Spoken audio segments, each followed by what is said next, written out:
من يهده الله فلا مضل له ومن يضلله فلا هادي له ونشهد أن لا إله إلا الله وحده لا شريك له ونشهد أن سيدنا وسندنا وحبيبنا وطبيبنا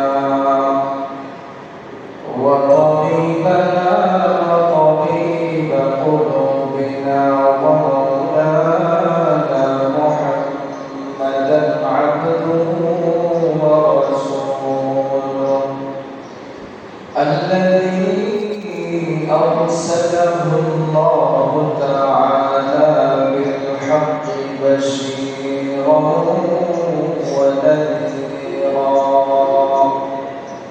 وداعيا إلى الله بإذنه وسراجا وقمرا منيرا أما بعد فأعوذ بالله من الشيطان الرجيم بسم الله الرحمن الرحيم ومن آياته أن خلق لكم من أنفسكم أزواجا لتسكنوا إليها وجعل بينكم مودة ورحمة وقال رسول الله صلى الله عليه وسلم الدنيا كلها متاع وخير متاع الدنيا المرأة الصالحة أو كما قال النبي عليه الصلاة والسلام اللهم صل على محمد وعلى آل محمد كما صليت على إبراهيم وعلى آل إبراهيم إنك حميد مجيد اللهم بارك على محمد وعلى آل محمد كما باركت على إبراهيم وعلى آل إبراهيم إنك حميد مجيد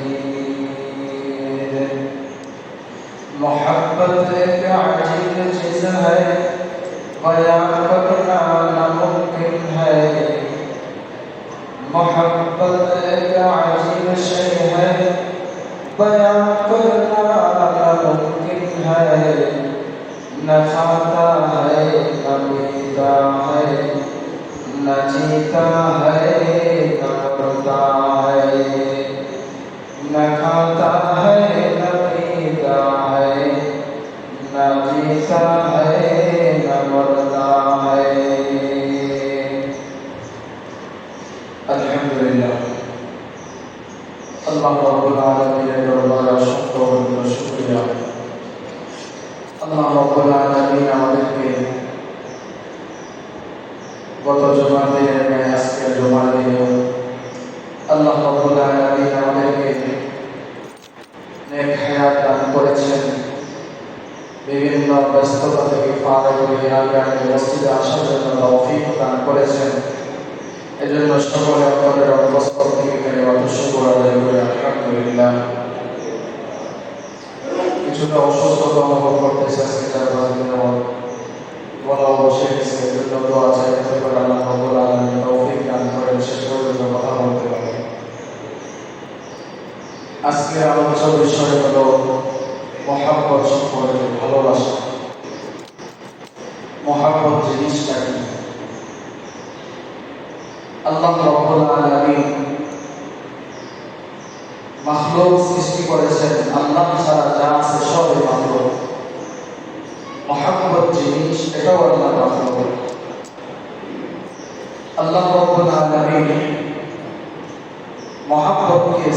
করেন,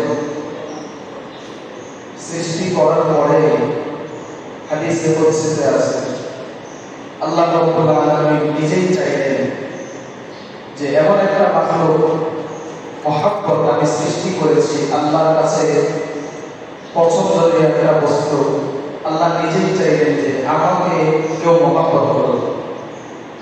মহব্বতকে আল্লাহ নিজে সৃষ্টি করে আল্লাহ নিজেই চাইতেছেন না বাবা আমাকে মহব্বত করুক। এজন্য শেখ সাদি রাহমাতুল্লাহি আলাইহি বলেন আল্লাহ রাব্বুল আলামিন মহব্বতের সৃষ্টির পর মহব্বতের ৯৯ ভাগ নিজের মধ্যে রেখে দিয়েছেন।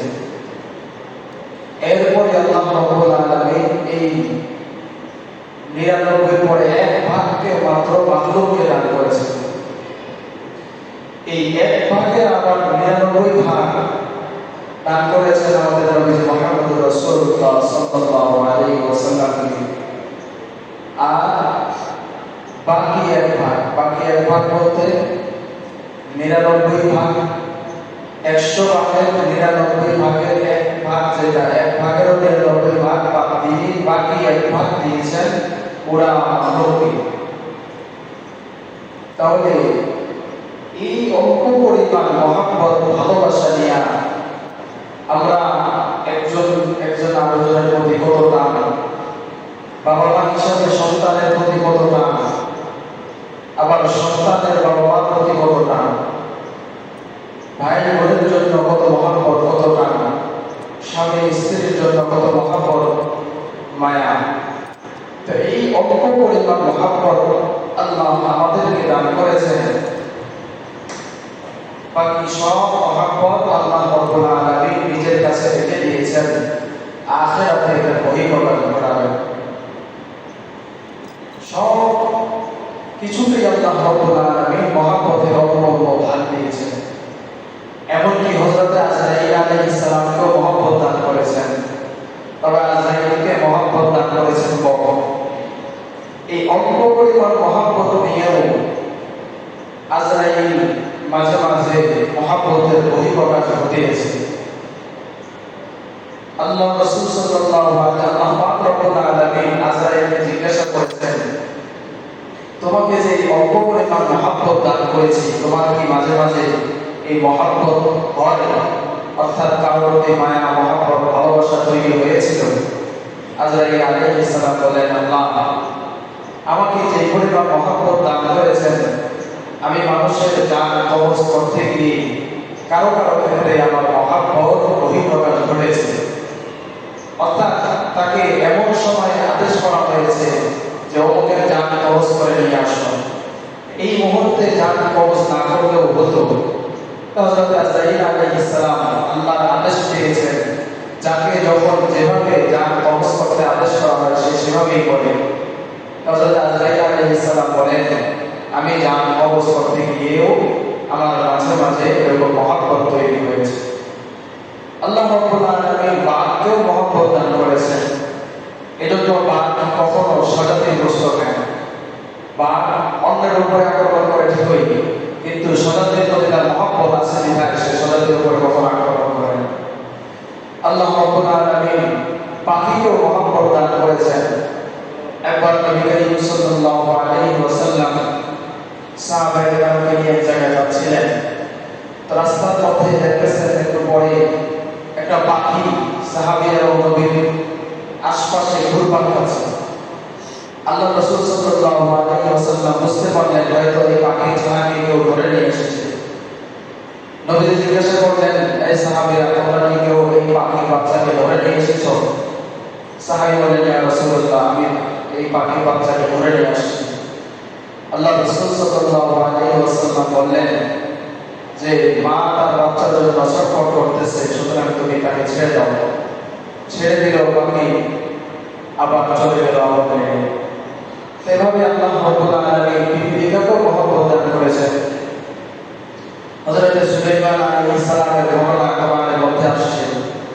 সুলাইমান আলাইহিস সালাম এক জায়গায় যাচ্ছিলেন, তো পৃথিবীটা সারি ছিল। সুলাইমান আলাইহিস সালাম তার বাহিনী নিয়ে যখন রাস্তা পাড়ি রাস্তা পাড়ি দেওয়ার সময় পিপিলিকা তো দেখা যায় না, পিপিলিকা তাদের পায়ে এসে যাবে, এজন্য পিপিলিকা ডাক দিয়ে বলল قالت نملة يا أيها النمل ادخلوا مساكنكم لا يحطمنكم سليمان وجنوده وهم لا يشعرون। এক পিপিলিকা ডাক দিয়ে বলল, হে পিপিলিকার দলেরা, তোমরা সবাই করতে ঢুকে যাও, সুলাইমান তার দলবল নিয়ে আসতেছে, সুতরাং তোমরা তাদের পায়ের নিচে পড়ে মারা যাবে, এই জন্য তোমরা করতে ঢুকে পড়ো।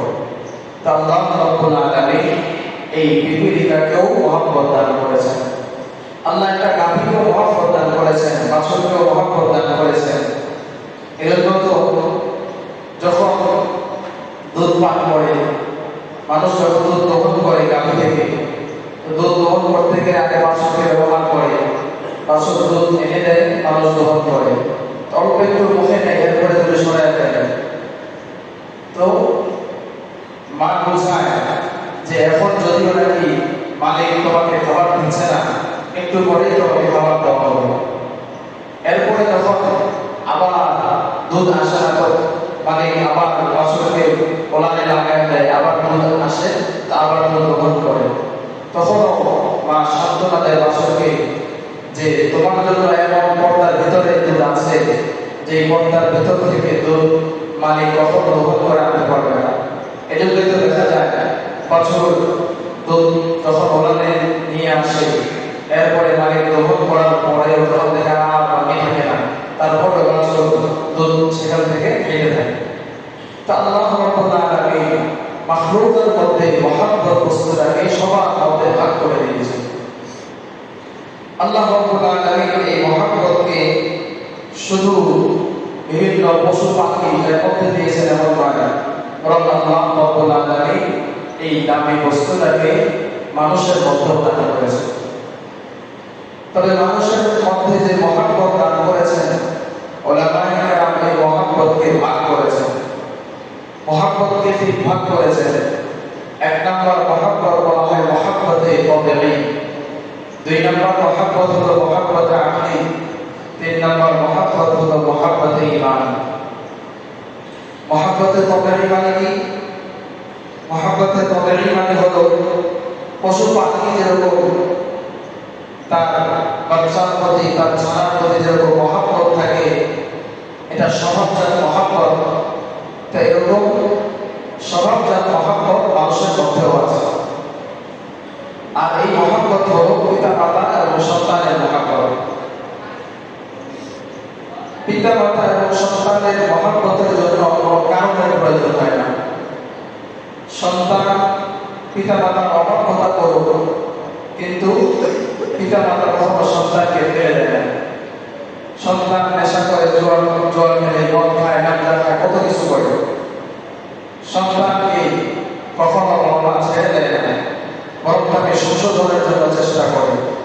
কিভাবে তাকে সঠিক পথে তোলা যায়, সঠিক পথে কিভাবে তাকে আনা যায়, সেই চেষ্টাই করে। সন্তান সুস্থ না হয়ে যদি অসুস্থ হয়, সন্তান যদি বিকলাঙ্গ হয়, পঙ্গু হয়, তারপরেও ওই সন্তানটা ওই বাবা মার কাছে অনেক দাম। অন্য সন্তান সুস্থ হয়ে অন্য বাবা মার কাছে যে পরিমাণ দামি, কারো কারো কাছে তার সন্তানরা পঙ্গু হয়েও তার কাছে আরো বেশি দামি।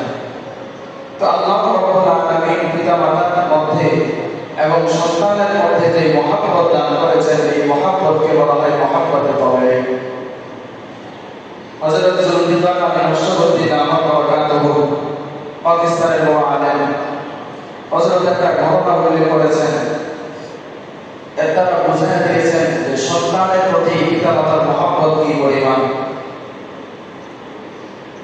সন্তানের জন্য বাবা মা শেষ ভিটা মাটি। আমরা যেরকম গরিব যারা হয় সাধারণত গ্রাম অঞ্চলে, গরিব অনেক বাবা মা সন্তানকে প্রতিষ্ঠিত করার জন্য অথবা নিজেদের একটু সুখের জন্য কখনো এরকম অনেক জায়গায় জমি বিক্রি করে হলেও তাকে বিদেশে পাঠায়। সন্তান যদি আমি 5-6 লাখ টাকা খরচ করে তাকে পাঠাই, অল্প কয়েকদিনের মধ্যে সে সেটাকে পরিশোধ করে সামনে আরো অদূর ভবিষ্যতে সে আমাদের জন্য ভালো কিছু অর্জন করে দিতে পারবে। সুখের আশায় সন্তানকে অনেক সময় বাবা মা বিদেশে পাঠায়। তো এরকম হযরত জুলফিকার আলী রাশিদুল্লাহ বারাকাতুহু ঘটনা লিখেন, এক বাবা এবং মা তার সন্তানকে এরকম জায়গা বিক্রি করে তাকে বিদেশে পাঠায়। বিদেশে যাওয়ার পর সন্তান সে আর পিতা মাতার খোঁজ খবর রাখে না, পিতা মাতাকে ভুলে যায়। এমনকি সে যে রাষ্ট্রে গিয়েছিল ওই রাষ্ট্রের সিটিজেনশিপ পায়।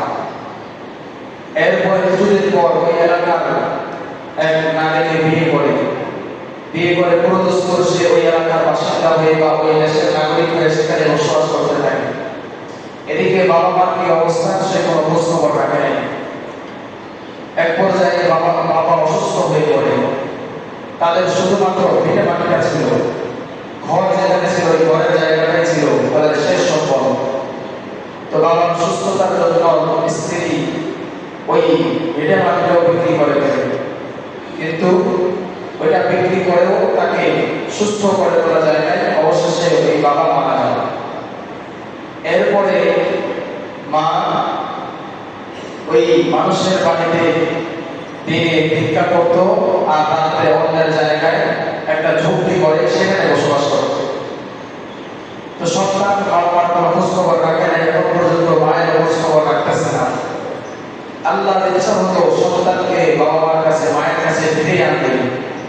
এক পর্যায়ে ওই সন্তানের একটা রোগ হলো, সন্তান যৌন শক্তি হারিয়ে গেল। একটা পুরুষের জন্য পুরুষত্ব এটা হলো তার আসল সম্পদ। পুরুষত্ব যদি না থাকে এই পুরুষের কোনো দাম থাকে না।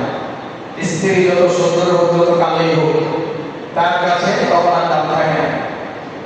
তো পুরুষত্বহীন হয়ে এবার ওই তার স্ত্রীর কাছে দাম পেল না, স্ত্রী তাকে ছেড়ে চলে গেল, সবাই তাকে ছেড়ে চলে গেল। এবার সে চিন্তা করলো আমি দেশেই ফিরে যাই, টাকা তো ভালোই পাঠাইলাম। এবার বাড়িতে আসলো, আসার পরে তাদের যে ভিটা মাটি যেখানে জায়গা ছিল যে বাড়ি ছিল ওখানে আসলো। আসার পরে দেখে সেখানে কোনো ঘর বাড়ি নেই, বড় একটা আঙ্গুর বাগান। আর সেখানে একজন রাখাল সে আঙ্গুর বাগানের পরিচর্যা করতেছে। রাখালকে জিজ্ঞাসা করলো, আচ্ছা এই যে জায়গাটা অমুকের না? বললো হ্যাঁ অমুকেরই ছিল। তবে সে বহু আগে এই ভিটা মাটি বিক্রি করে ওই যে অমুক এলাকায় অমুক জায়গায় একটা ঝুপড়ি ঘর বানিয়ে কোনো রকম সে বসবাস করতেছে। আর ওই মহিলার স্বামী মারা গেছে। তবে আমার মনে চায় আমার হাতে যে কাছিটা আছে ওই সন্তানটাকে যদি আমি পাইতাম তাহলে আমার হাতের কাছিটা তাকে 2 টুকরা করে দিতাম। সন্তান এই কথা শুনে নিজের মধ্যে একটা ধিক্কার আসলো নিজের প্রতি, যে কেমন সন্তান হলাম, বাবা মায়ের খোঁজ খবর রাখলাম না, শেষ পর্যন্ত নিজের ভিটা মাটিটাও বাবা মা ছেড়ে দিয়ে ভিক্ষা করে চলতে হয়। এবার ওই সন্তান মায়ের খোঁজে যেখানে বলে দিল সেখানে গেল।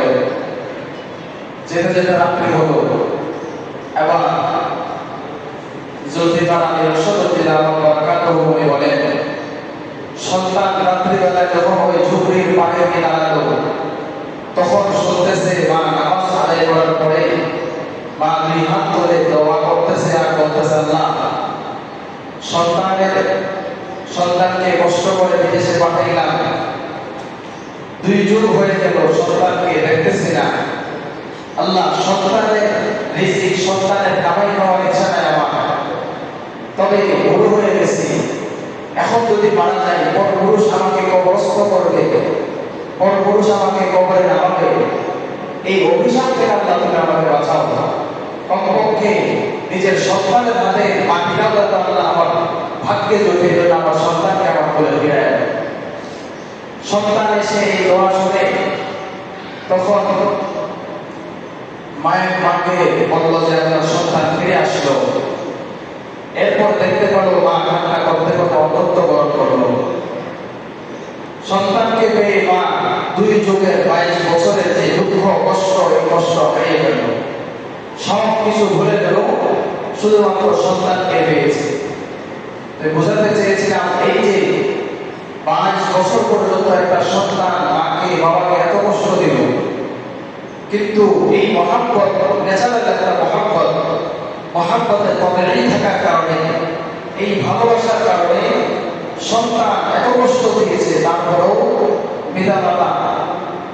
পিতামাতা সন্তানের এই কষ্টকে ভুলে গিয়ে সন্তানকে ফিরে দিয়েছে, সব কষ্ট ভুলে দিয়েছে। 2 নম্বর মহাব্বত, মানুষের মাঝে যে মহাব্বত, এই 2 নম্বর মহাব্বত হলো মহাব্বতে আকলি, আকলের মহাব্বত। অর্থাৎ ব্রেনে আমাকে বলে যে তার প্রতি আমার আকর্ষণ আছে, তাকে আমার মহাব্বত করা দরকার, তার প্রতি আমার ভালোবাসা দরকার। এই মহাব্বত এটা হলো আকলি, অর্থাৎ ব্রেনে বলে, তো ব্রেনের কারণে আমি তাকে মহাব্বত করব। এই মহাব্বতটা হলো স্বামী স্ত্রীর মধ্যকার মহাব্বত। পিতামাতার আর সন্তানের যে মহাব্বত, এর চাইতে কম বা নিম্ন মানের হলো স্বামী স্ত্রীর মহাব্বত। স্বামী স্ত্রীর মহাব্বত এটা যদিও আমরা অনেক আরো মজবুত মহাব্বত, মজবুত সম্পর্ক বোঝানোর জন্য আমরা বলি লাইনে মজবুত মহাব্বত সম্পর্ক অনেক মজবুত থাকে না, এটা ওই যে মহাব্বতে আকলি, আমার ব্রেন যতক্ষণ বলে যে তার সাথে আমার থাকা দরকার, সে আমার কাজে লাগবে, আমার উপকারী, ততক্ষণ পর্যন্ত এই মহাব্বত বাকি থাকে। এরপরে যখন ব্রেন আমার প্রতি বলে, আজকে ব্রেন বলতেছে আমার তার প্রতি আমার আকর্ষণ আছে, এই জন্য আমি তাকে মহাব্বত করি, আগামীকাল যদি আমার ব্রেন বলে সে আমার জন্য কোনো কাজের নয়, তখন এই মহাব্বত আর থাকে না। এজন্য স্বামী স্ত্রীর মহাব্বত এটা হলো মহাব্বতে আকলি, অর্থাৎ ন্যাচারাল নয়, এটা হলো ব্রেন বলবে, তো সেই হিসেবে আমি এটা এই মহাব্বত আমার মধ্যে জাগ্রত হয়। তো স্বামী তার স্ত্রীকে মহাব্বত করে তার মধ্যে কোনো দোষ ত্রুটি খুঁজে পায় না।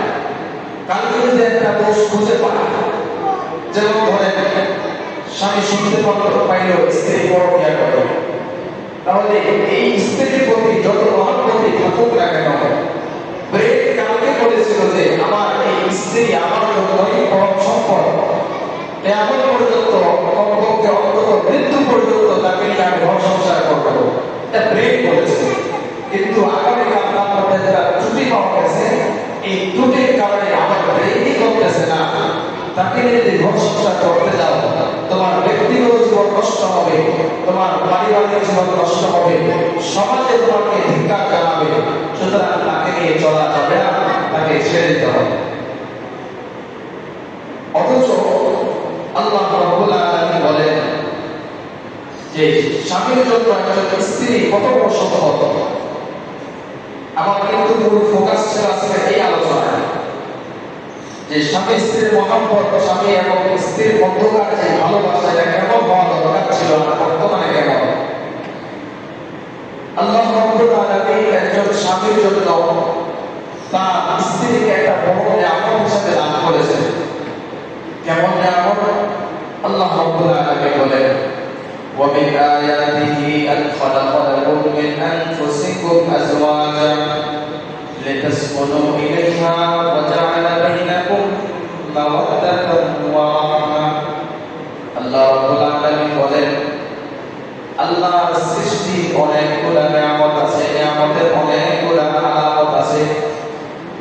আল্লাহর নিদর্শন এমন একটা আছে, আল্লাহ রাব্বুল আলামিন বলেন, আন খালাকা লাকুম মিন আনফুসিকুম আজওয়াজা। আল্লাহ রাব্বুল আলামিন বলেন, বান্দা তোমাদের মধ্য হতে তোমাদের স্ত্রীকে আমি সৃষ্টি করেছি। এই কথা দুইটা অর্থ। এক নম্বর অর্থ হলো তোমাদের মধ্য থেকে তোমাদের স্ত্রীকে সৃষ্টি করেছি, এর অর্থ হলো হযরতে আদম এবং হাওয়া আলাইহিস সালাম, আল্লাহ রাব্বুল আলামিন হযরতে আদম আলাইহিস সালাম থেকে হযরতে হাওয়া আলাইহিস সালামকে সৃষ্টি করেছেন। হযরতে আদম আলাইহিস সালামকে বাম দিকের পাথর থেকে হযরতে হাওয়া আলাইহিস সালামকে সৃষ্টি করেছেন, এক অর্থ। দুই নম্বর অর্থ হলো আল্লাহ রাব্বুল আলামিন প্রত্যেকটা স্বামী থেকে প্রত্যেকটা স্ত্রীকে সৃষ্টি করেছেন, অর্থাৎ প্রত্যেকটা স্বামীর বাম পাথর থেকে প্রত্যেক স্ত্রীকে আল্লাহ রাব্বুল আলামিন সৃষ্টি করেছেন। এবার আল্লাহ রাব্বুল আলামিন কি বলেন, খলাকালাকুম মিন আনফুসিকুম আজওয়াজা, আল্লাহ রাব্বুল আলামিন তোমাদের স্ত্রীকে সৃষ্টি করেছেন কারণ কেন ওয়ালিতাসকুনু ইলাইহা, যাতে করে তোমরা স্ত্রীদের কাছ থেকে শান্তি অর্জন করতে পারো। আল্লাহ রাব্বুল আলামিন স্বামীদের জন্য স্ত্রীর ব্যবস্থা করেছেন কেন? শান্তির জন্য। এই একটা শব্দের দিকে আপনি লক্ষ্য করেন, স্ত্রী কিসের জন্য ক্ষমা করে, স্ত্রী কিসের জন্য? শান্তির জন্য। কিন্তু আমি এখানে কথা বলি, গত কয়েক মাস আগে কমিশনার থেকে একটা দোকানের সামনে দাঁড়াইছিলাম। তখন এক বৃদ্ধ 60 বছরের উপরে হবে অথবা 70-এর কাছাকাছি হবে, ওই লোক বলতেছিল যে বর্তমানে একটা বিবাহিত পুরুষ শান্তি নেই। আমার এই কথাটা অনেক আশ্চর্য লাগলো। বৈবাহিক জিন্দেগিতে যারা আছে 90% উপরেও শান্তি নেই। অথচ কোরআনের মধ্যে কি বলতো? আল্লাহ রাব্বুল আলামিন স্ত্রী দান করেছেন কেন? লিতাসকুনু ইলাইহা, শান্তির জন্য। তাহলে শান্তি নাই, এই কথাটা বাস্তব। আবার আল্লাহ রাব্বুল আলামিন যে বললেন স্ত্রী দান করেছেন শান্তির জন্য, এটাও বাস্তব। ওয়া মিন আয়াতিহি আন খালাকা লাকুম মিন আনফুসিকুম আজওয়াজা লিতাসকুনু ইলাইহা, শান্তি যাতে করে অর্জন করতে পারো, শান্তি পাও। এই জন্য আল্লাহ রাব্বুল আলামিন তোমাদের পুরুষদের জন্য স্ত্রীর ব্যবস্থা করে দিয়েছেন। তাহলে প্রশ্ন আসে, শান্তি আসে না কেন? শান্তি কোথায় গেল? কোথায় পালিয়ে গেল? শান্তি আসে না কেন? শান্তি কোথায় চলে গেল? শান্তি আসে না কারণ স্ত্রীকে আমি স্বামী হিসেবে যেভাবে পরিচর্যা করার দরকার ছিল, যেভাবে চালানোর দরকার ছিল, সেভাবে চালাই না। স্ত্রী হিসাবে তার যে অধিকার, যে মর্যাদা দেওয়ার দরকার ছিল, সেটা নেই। মাঝে মাঝে তাকে স্ত্রীর চাইতেও বেশি পাওয়ার দিয়ে দেই। এই জন্য স্ত্রী আমার চাইতেও বেশি পাওয়ার পাইয়া সে নিজের যে অধিকার, ওই অধিকার ধরে গিয়ে সে নিজের উপরে অনাধিকার চর্চা করে বসে থাকে। এই জন্য শান্তি কোথায় পাবো? শান্তি তো চলে গেছে ভিন্ন জায়গায়। লিতাসকুনু ইলাইহা, শান্তি পাওয়ার জন্য। কিভাবে শান্তি? আল্লাহ আরো বিস্তারিত বলতেছেন, লিতাসকুনু ইলাইহা ওয়া জাআলা বাইনাকুম মাওয়াদ্দাতান ওয়া রাহমা। শান্তি কিভাবে পাইবা? আল্লাহ রাব্বুল আলামিন দুইটা ভাগ করে দিয়েছেন, ওয়া জাআলা বাইনাকুম মাওয়াদ্দাতান ওয়া রাহমা। তোমাদের স্বামী এবং স্ত্রীদের মাঝে আল্লাহ রাব্বুল আলামিন শান্তি কিভাবে পাইবা? এর দুইটা মাধ্যম বলে দিয়েছেন। এক নাম্বার, আল্লাহ রাব্বুল আলামিন শান্তির জন্য তোমাদের মধ্যকার মাওয়াদ্দাত মানে ভালোবাসা তৈরি করে দিয়েছেন। স্বামী এবং স্ত্রীর মাঝে আল্লাহ রাব্বুল আলামিন ভালোবাসা দান করেছেন। এই ভালোবাসাই আজকে আমাদের মাঝে নাই। এই জন্য এই ভালোবাসা না থাকার কারণে ওই যে লিতাসকুনু ইলাইহা, শান্তি শান্তি ভালোবাসা নাই কেন? কোথায় গেল? ওই যে ভালোবাসা ভুলে গেছে। স্ত্রী যেই ভালোবাসা, স্ত্রীর প্রতি আমার যে দায়িত্ব, ওই দায়িত্ব আমি পালন করি।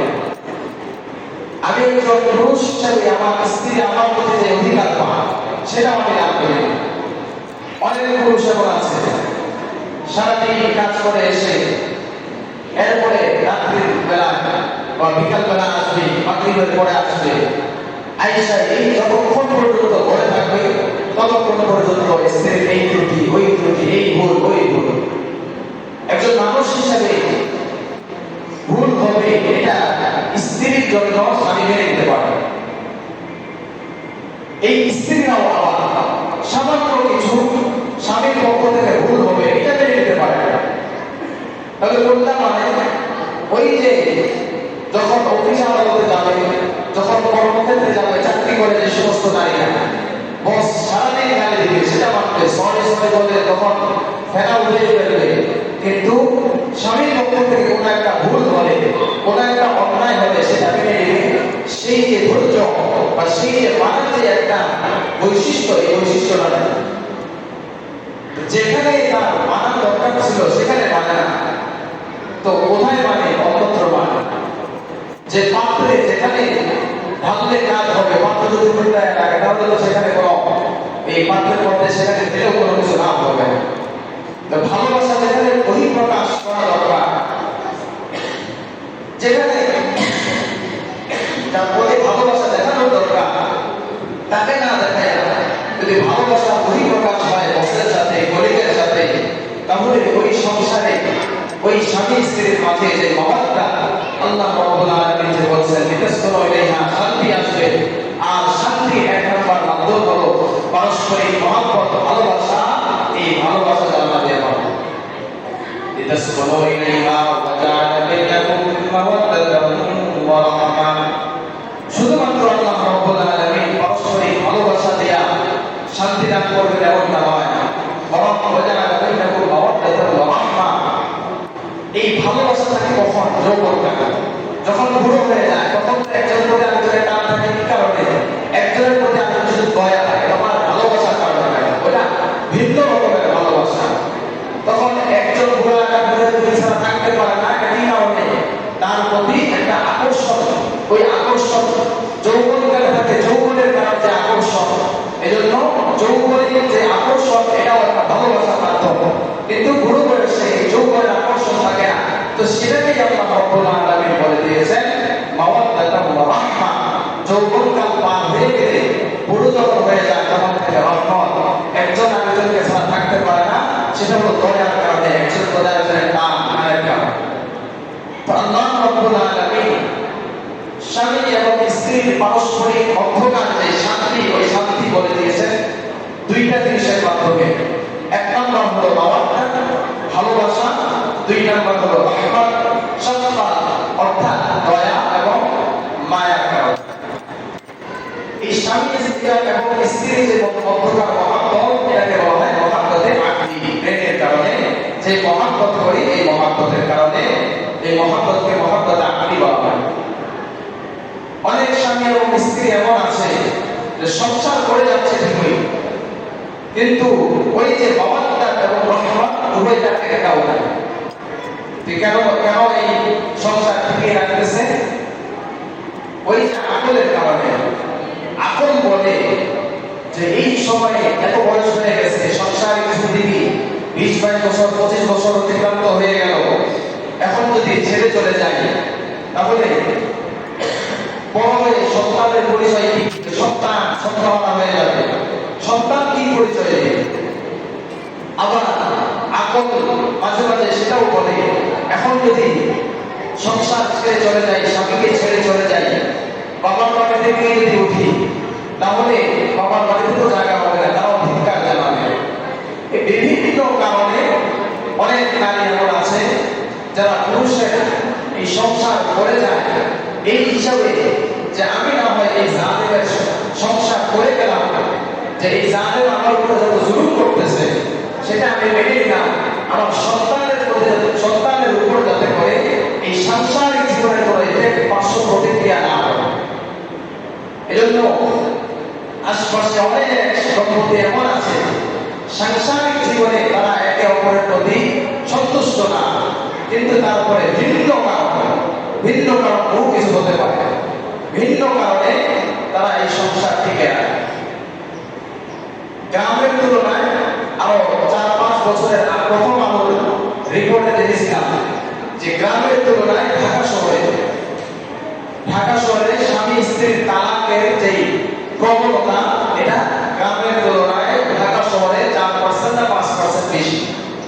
অর্থাৎ ঢাকা শহরে ডিভোর্সটা অন্য জায়গার তুলনায় বেশি হয়ে যায়। এমন অনেক সংসার আছে যে তাদের মধ্যকার এমন কথাবার্তা হয়েছে, তাদের পারস্পরিক স্বামী স্ত্রীর যে সম্পর্ক, ওই সম্পর্ক বাকি নেই, কিন্তু তারপরেও তারা এই সম্পর্ক চালিয়ে যাচ্ছে। ওটা স্বামী স্ত্রীর সম্পর্ক থাকে না, ওইটা আমি একজন বড় নারীকে নিয়ে চললে, বড় নারীকে নিয়ে যদি আমি একসাথে ঘুমাই তাহলে যে পরিমাণ গুনাহ হবে, ওই আমি স্ত্রী পরিচয় দিয়ে চলতেছি তাকে নিয়ে চললেও এমনই। কারণ এই ক্ষেত্রে যে মাসআলা, ওই মাসআলা সবাই জানে চেষ্টা করে না, আবার জানলেও মানে না। কি বললাম? জানে না, 2 নম্বরে জানতেও চায় না, 3 নম্বরে আমরা যদি বলি বললেও মানতে চায় না।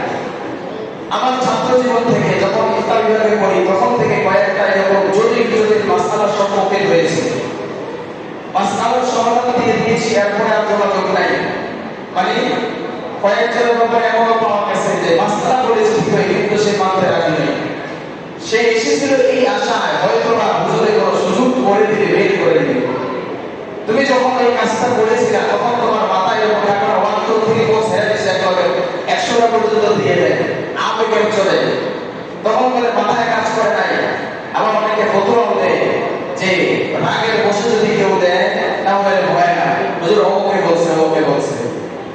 তখন বিভিন্ন ফতোয়া পেশ করে আমাদের সাথে, যাতে করে তাকে কোনো রকম সংশোধন করে দেওয়া যায় কিনা, কোনো রকমের তওবা পড়িয়ে তওবা সব ক্ষেত্রে কবুল হলে তওবাও কবুল হওয়ার সিস্টেম আছে। তওবা আল্লাহ রাব্বুল আলামিন সর্বক্ষেত্রে আল্লাহ রাব্বুল আলামিন তওবাকে কবুল করবেন না। যখন মৃত্যু একেবারে কাছে চলে আসে তখন তওবা করলে তওবা কবুল হবে না। ফেরাউন কিন্তু তওবা করেছিল, কিন্তু এমন সময় তওবা করেছে ওই তওবা কবুল হয়নি। এই জন্য 2 নম্বর মহব্বতে আকলি, 3 নম্বর হলো মহব্বতে ঈমান। অর্থাৎ ঈমানের কারণে যে মহব্বত আসে এটাকে মহব্বতে ঈমানি বলা হয়, অথবা মহব্বতে শরঈও বলা হয়। এটা কেমন? এটা হলো যে শরীয়ত বলেছে তাকে আমাকে মহব্বত করতে হবে, এজন্য মহব্বত করতে হবে। এটা ভিন্ন কোনো কারণ বোঝার প্রয়োজন নেই। এটা হলো যেমন আল্লাহ রাসূল সাল্লাল্লাহু আলাইহি ওয়াসাল্লাম আমাদের জন্য যে বিধান দিয়ে গেছেন, এই বিধান যেভাবে দিয়ে গেছেন সেভাবে আমাদেরকে পালন করতে হবে। আল্লাহ রাসূলকে আমাদের জান মাল সব কিছুর তুলনায় বেশি মহব্বত করতে হবে। তো এটা এই মহব্বতকে বলা হয় মহব্বতে ঈমান। মহব্বতে ঈমানের কারণে সাহাবায়ে কেরাম অনেকে নিজেদের দেশ ত্যাগ করেছেন। হযরত সালমান ফারসি রাদিয়াল্লাহু তাআলা আনহু ইয়ামান থেকে নিজের দেশ ত্যাগ করে মক্কায় চলে এসেছেন। অনেক সাহাবী নিজের মা-বাবাকে ত্যাগ করেছেন, অনেক সাহাবী নিজের সন্তান সন্ততি স্ত্রীকে ত্যাগ করেছেন। তো এটা কোনো ন্যাচারাল মহব্বত নয়, এটা হলো ঈমানের মহব্বত। এজন্যই তো আল্লাহ রাসূল সাল্লাল্লাহু আলাইহি ওয়াসাল্লামকে নিয়ে যখনই কটূক্তি করে, তখন যাদের মাঝে ঈমান আছে তখন ওই সন্তান বা ওই মুসলিম ওই মুমিন তখন বসে থাকতে পারে না। তখন তার মধ্যে যদি ঈমান থেকে থাকে তাহলে সে প্রতিবাদ করবে, সেটাকে ধিক্কার জানাবে, সে এটার বিরুদ্ধে প্রতিবাদ করে তুলবে। এটাই হলো একজন মুসলমান হিসেবে, একজন মুমিন হিসেবে এবং একজন নবীর উম্মত হিসেবে প্রত্যেক ব্যক্তির দায়িত্ব এবং কর্তব্য।